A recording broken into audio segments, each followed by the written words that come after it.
Hello everyone, welcome to How to Solver. In this video, I will show you how to enable or disable dark mode in Google Chrome. First, we have to open Google Chrome.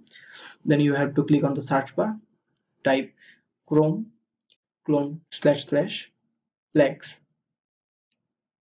Press enter.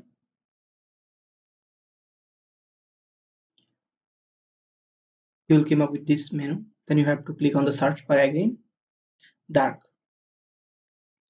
As you can see, there is option default. If you want to enable dark mode, then click on the enable. Then relaunch the app.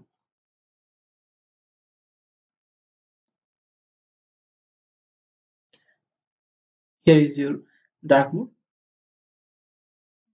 The process is same. If you want to disable the dark mode, you have to go to the disable option, then relaunch the Chrome.